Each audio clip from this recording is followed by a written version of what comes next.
Seigneur, bonjour, c'est la sœur Mélanie en direct de Creil. J'espère que vous allez tous bien, que le Seigneur vous bénisse. Je remercie le Seigneur qui est le Père du Fils et du Saint-Esprit. Le Seigneur du ciel et la terre, je te rends grâce, Papa, pour la grâce que tu nous as encore accordée encore ce matin, de pouvoir se réveiller, de pouvoir me donner l'occasion aussi de partager une parole à tes enfants. Je te dis merci Seigneur, dans le nom puissant de Jésus-Christ. Amen. Oui, bien-aimés dans le Seigneur, franchement, je voulais voir avec vous, bien-aimés, comme je le dis souvent, ceux qui auront l'occasion de m'écouter, ceux qui auront l'occasion, même plus tard, de prendre ce message. Vraiment, c'est un message qui fait réfléchir. C'est un message qui fait poser aussi des questions. Vous savez, bien-aimés dans le Seigneur, quand nous regardons nos échecs de notre vie avec les yeux de ce monde, ce n'est pas bien. Parce qu'en regardant avec les yeux de ce monde, vous ne verrez pas le chemin pour votre futur bien-aimé. Mais si vous avez perdu l'espoir et le bonheur, sachez que votre Dieu a un plan pour chacun d'entre nous. Des projets de bonheur. Nous sommes la prunelle de ses yeux. Notre Dieu désire nous rendre heureux, bien-aimés dans le Seigneur. Vous savez, j'ai entendu ces derniers temps, bien-aimés dans le Seigneur, que tout va pas. Dans la bouche de certains frères et sœurs, ça ne va pas, il y a des problèmes, il y a ceci, il y a cela. Mais dans Ésaïe 59, 1 et 2, il nous est dit, bien-aimés, non, la main de l'Éternel n'est pas trop courte pour sauver, ni son oreille trop dure pour entendre. Mais ce sont vos crimes qui mettent une séparation entre vous et votre Dieu. Ce sont vos péchés qui vous cachent sa face et l'empêchent de vous écouter. Voilà, bien-aimé, ce qui nous est dit dans Ésaïe 59, 1, 2. La manière que tu marches, bien-aimé, dans le Seigneur, la manière que tu mènes certaines choses, et quand tu veux faire ce que toi, ta propre volonté veut, eh bien, ça met une séparation entre nous et le Seigneur bien-aimé. Apprenons, à chaque fois je le répète, apprenons à écouter le Seigneur. Apprenons à marcher selon ses commandements.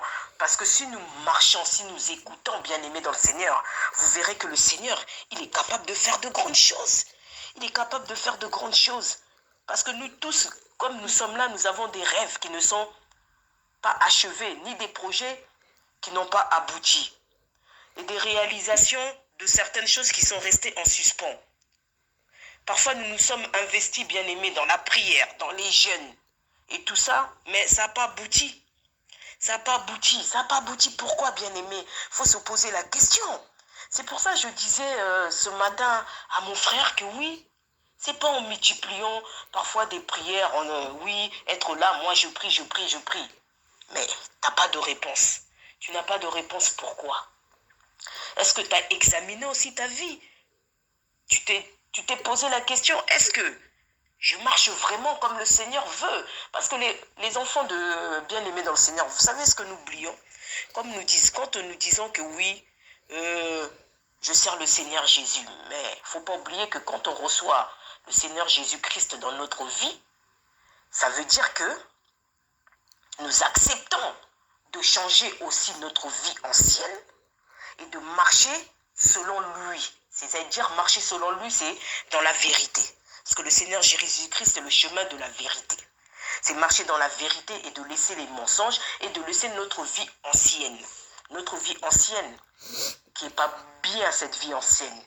C'est une vie que oui, parfois on était dans la débauche, dans la vie du péché, dans des fréquentations qui ne sont pas, dans des vies de couple qui ne sont pas honorables aux yeux de Dieu. Il y a plein de ces choses-là, bien aimées dans le Seigneur.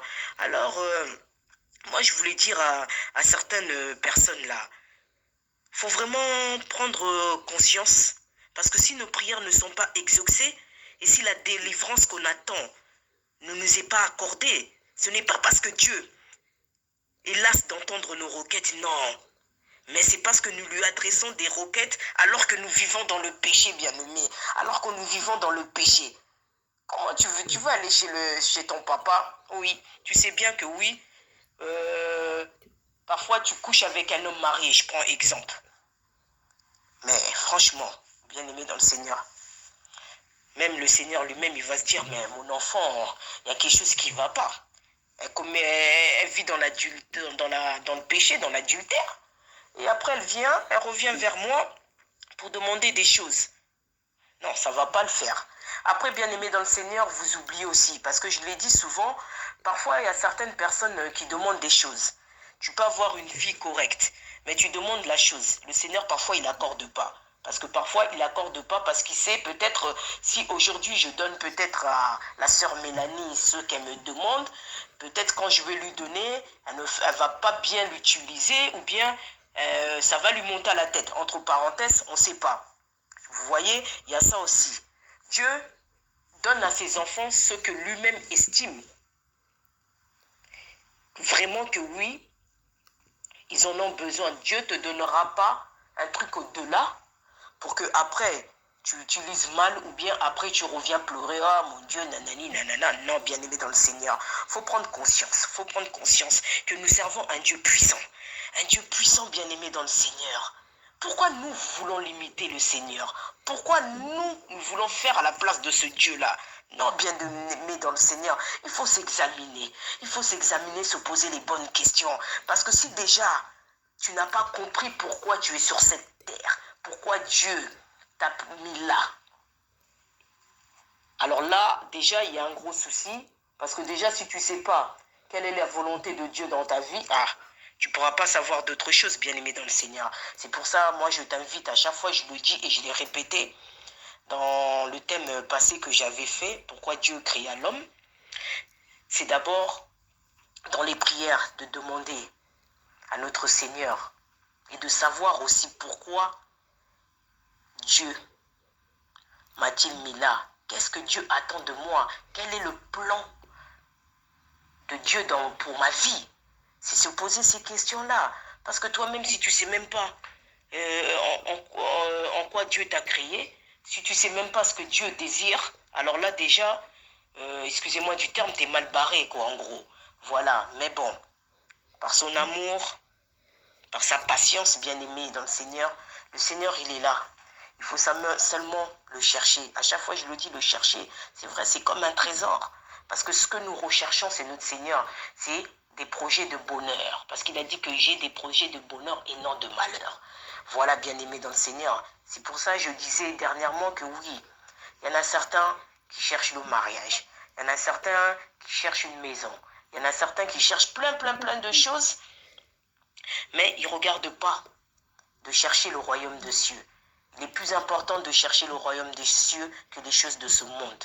Aujourd'hui, peut-être, je disais à une sœur, tu n'as pas eu là, mais ce que Dieu te réserve en haut, si tu marches selon ses commandements, et l'équi, excusez-moi du terme en lingala, c'est mieux que ce qu'il y a ici. Parce que ici, ce que nous voyons parfois, c'est vanité des vanités, bien aimés. C'est des choses qui ne sont pas durables. Mais Dieu nous promet des choses durables, des grandes choses, des choses bien.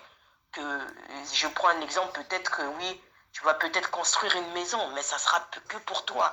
Tu n'auras pas ou bien un huissier ou bien des impôts qui vont te réclamer, ça sera pour toi. Alors pourquoi chercher les choses de ce monde, bien-aimé? Malgré que c'est vrai que nous avons besoin parfois de certaines choses pour vivre, oui, mais cherchons d'abord le royaume des cieux. Cherchons d'abord le royaume des cieux et le reste, Dieu lui-même saura ce qu'il voudra faire. Voilà, bien-aimé dans le Seigneur. C'était moi, la sœur Mélanie. En tout cas, que le Seigneur vous bénisse et que ceux qui auront l'occasion d'écouter cette parole, que vraiment puissiez la mettre en pratique. Et n'oubliez pas que oui, le bras de Dieu n'est pas court, mais le bras de Dieu est long. Est long. Notre Dieu, ce n'est pas un Dieu de limite. Notre Dieu, c'est un Dieu illimité, qu'il est capable de faire de grandes choses. Et je disais la dernière fois, moi qui vous parle, c'est vrai que oui, je me dis, on n'est pas parfait, hein, mais quand tu as eu déjà cette expérience avec le Seigneur, tu sais de quoi qu'il est capable. Je pense que quand tu regardes un peu ta vie en arrière et tu vois comment tu es en train d'avancer, tu te diras plutôt oui, à mieux vaut suivre le chemin de Dieu. Hein. Voilà, bien aimé dans le Seigneur, que le Seigneur vous bénisse. C'était la sœur Mélanie, en direct de Creil.